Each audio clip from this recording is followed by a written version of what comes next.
I've mostly left Peter Ruckman to the side on this channel. I determined long ago not to be guilty of nut-picking, of acting as if the views of the extremists in the King James Only movement actually represent the mainstream.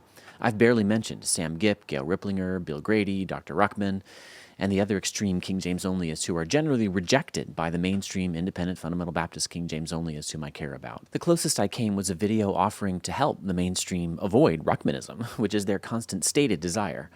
I've also left Ruckman aside because my efforts to uncover what he really believed have been frustrating. For one thing, I find him incredibly hard to read or listen to. He's openly malicious, pervasively coarse, and profoundly arrogant. I'll never forget his claim that he mastered watercolors, oils, pastels, charcoal, pen, and acrylics.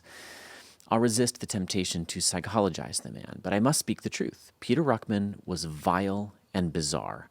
Whether I try to read or listen to his mile-a-minute bluster, I walk away feeling like I've been shouted at and lied to and degraded all at the same time. I also found him hard to pin down on the central question of whether or not he regards the King James to be itself inspired.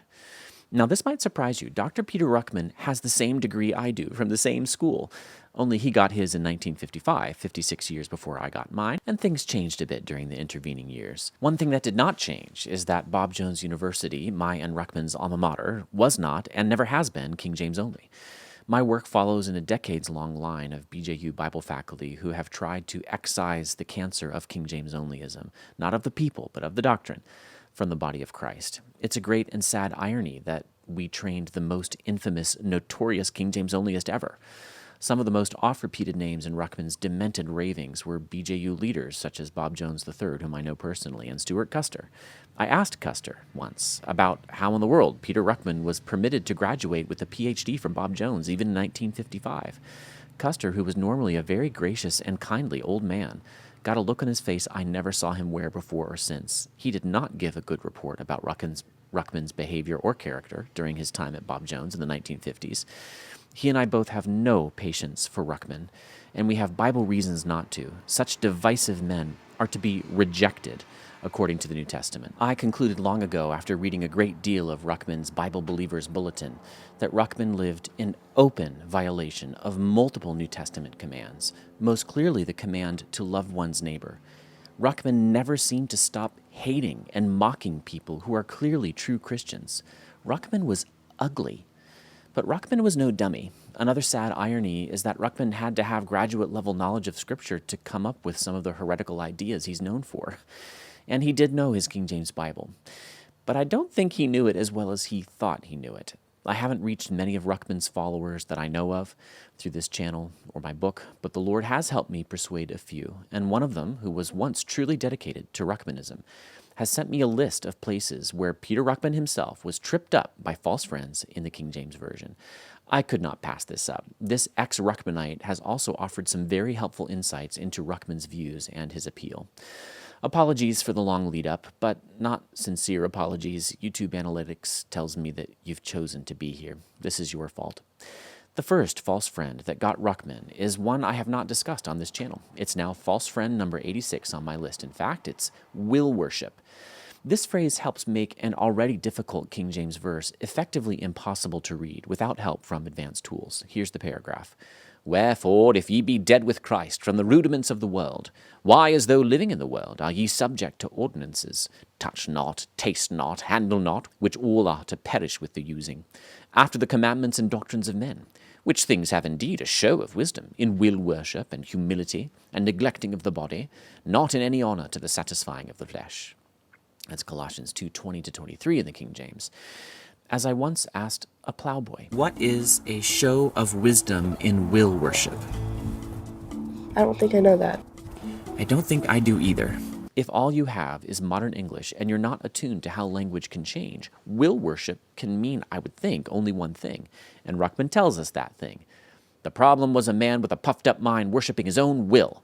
Not even Ellis in the Wycliffe commentary, nor Phillips, nor Jameson, Fawcett, and Brown are deceived into thinking that the problem is sensuality, fleshly indulgences, physical passions, or any of the cover-ups used by the committees of the ASV, RV, New ASV, or other puffed-up flesh pots. I feel like Ruckman just probably spat at that point. Willpower can successfully combat fleshly indulgence, physical passions, and sensuality, and that has been proved on more than 500 million occasions. The reading, therefore, of the new ASV, and other corrupt Bibles is baseless and defunct. Haupt and Hort gave the ASV committee the alibi for perverting the text by saying that it was corrupt. See Dumoulin commentary, page 984. But we have been on board the Romana del Vaticano just a few days back. See Colossians 2:8 and comments. And we know a corpse when we see one. The AV text slew Hort and Haupt because both of them were will worshippers, and both of them deeply resented the exposure of their sin. Ruckman's arrogance is off-putting, but it becomes just sad when you see Ruckman base it all on an error. He reads will worship as worship of one's own will, but the Greek word here doesn't mean that. It means self-made religion, do-it-yourself religion, idiosyncratic religion. So why did the King James translators use will worship?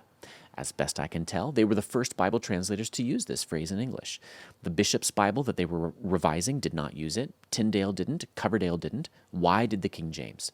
There is an entry in the Oxford English Dictionary for will worship that shows that the KJV translators knew what they were doing. Of course they did. Their Greek was excellent. The Oxford English Dictionary shows that will worship meant worship according to one's own will or inclination, worship regarded as imposed by human will without divine authority, also an act of such worship. The anonymous OED lexicographers, for whom I have boundless admiration, they note that the word was used chiefly in the context of Protestant rejection of Roman Catholic ceremonies at and after the Reformation. Note in some of the sample uses from the OED that this was treated as one word by some writers, will worship. I strongly suspect that this coinage was made by Protestant readers of the Greek New Testament because it's a straightforwardly literal translation of it. This is all a little obscure, but the King James translators felt that enough of their readers would know this word, will worship, that they used it here. It did not mean worship of the will. In the context of Colossians 2:23, the King James translators meant by will worship exactly what the modern translators mean by their choices. The ESV's self-made religion does not mean anything different than the King James's will worship. Ruckman could have hung up the playground bully act for a moment, if only he knew what the King James actually meant. Only he didn't. He was tripped up by a false friend.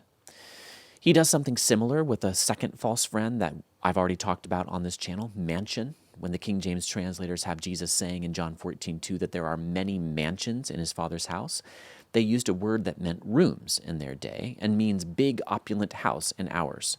Does Ruckman know this?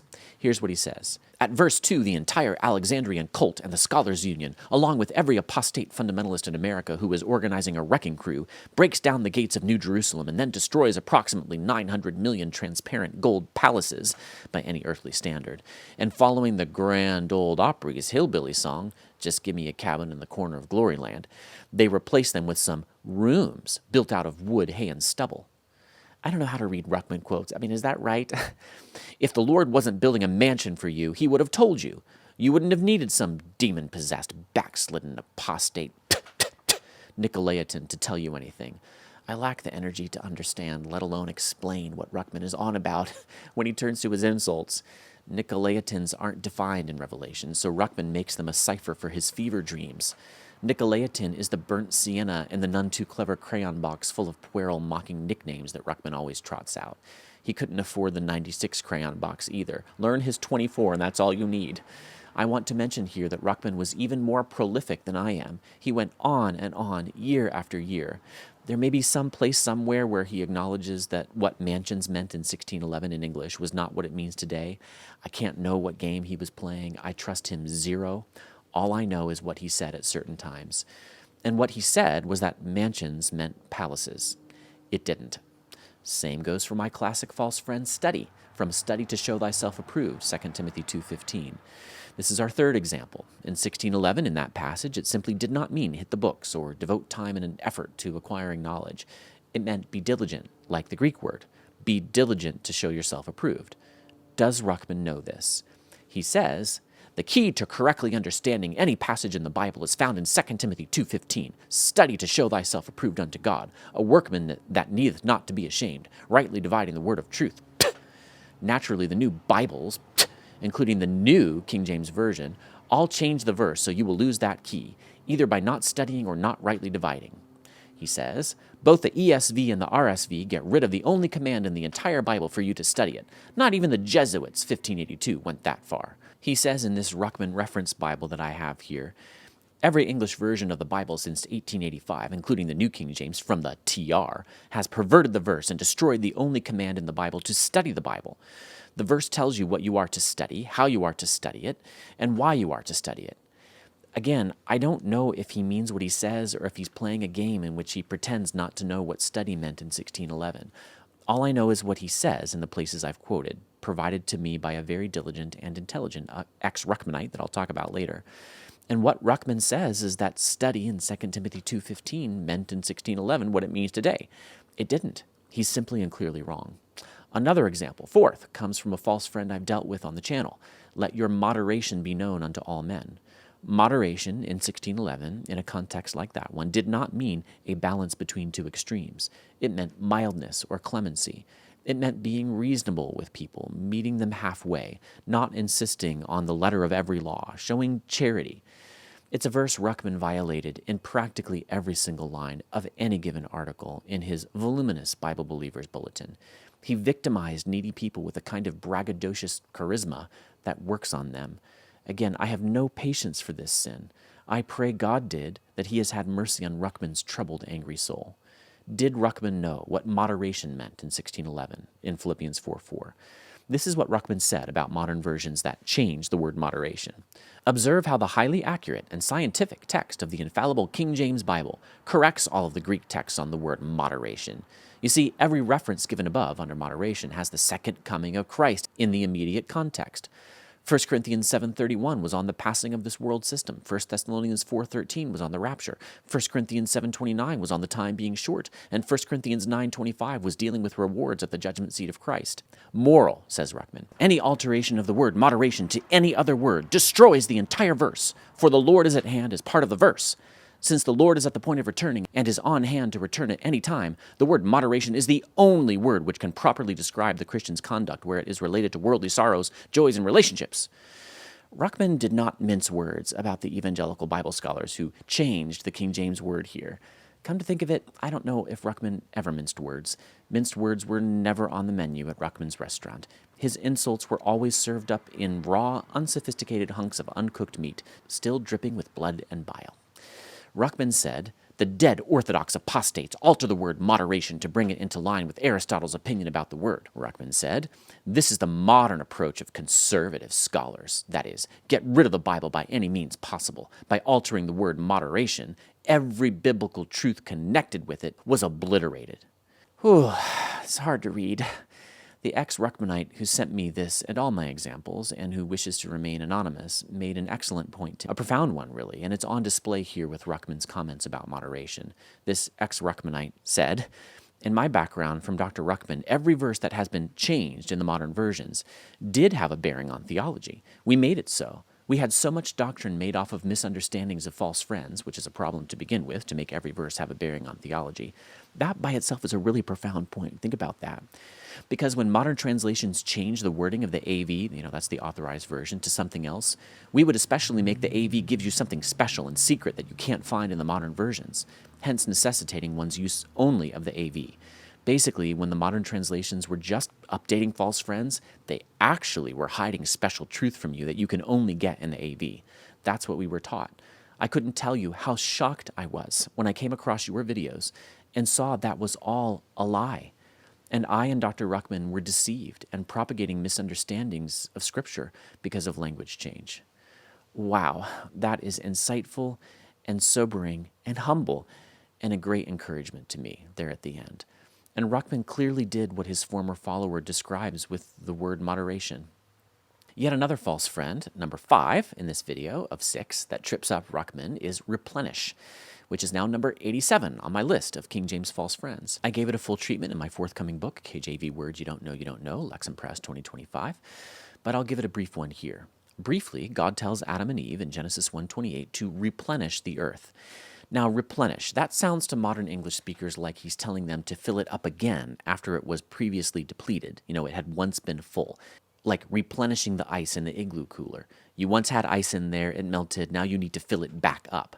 This seems even more likely to contemporary readers when you consider that God said the very same thing to Noah in Genesis 9, replenish the earth. Makes perfect sense. The earth was full of animals and people before the flood. Almost all of them got wiped out. Now Noah needs to help refill the planet. But wait, does that work in Genesis 1? Was the earth full of some pre-Adamic race that had died out, and now Adam and Eve had to refill it? Ruckman helps answer the question by doing what we're all supposed to do. He looks at the Hebrew. In Genesis 1:28, you will find the Hebrew word, and actually I typically don't pronounce Hebrew words on this channel. I'm trying to keep this accessible.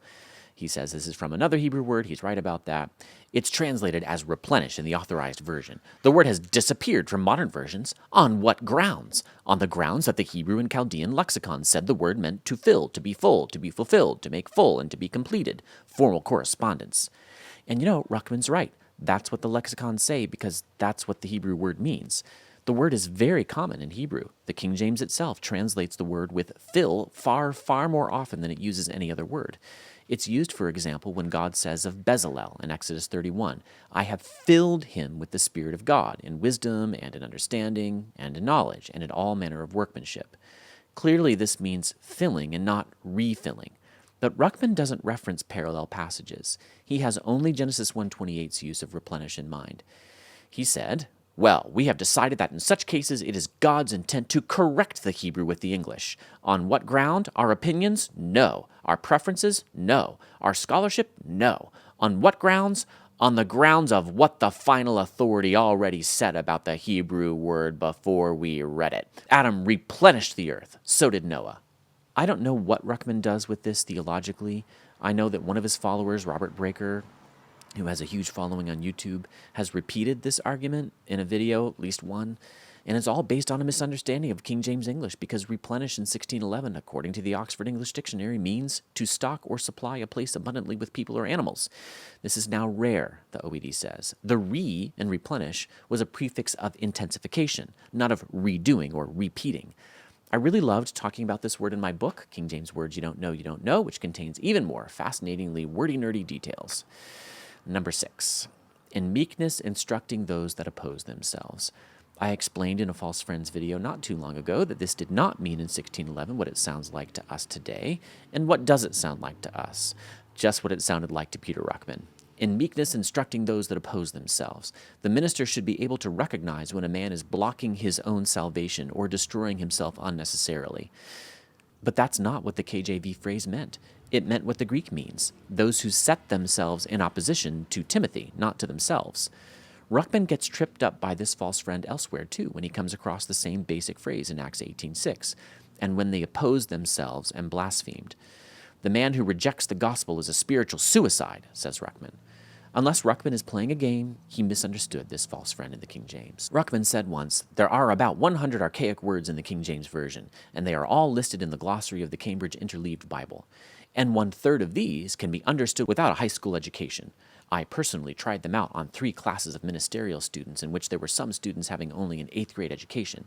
Any archaic words could be printed in the margin without disturbing the text, and those who desire to disturb the text always pervert the text before they are through. I simply disagree, and I think I've proven my case.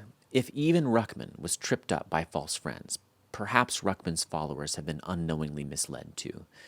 The ex-Ruckmanite who sent me the examples I used in this video and all the quotes that I used in it, and many more that I actually did not include for various reasons, mainly length, he sent me some of the most insightful and affecting comments I've ever gotten in all my years hearing from readers and viewers.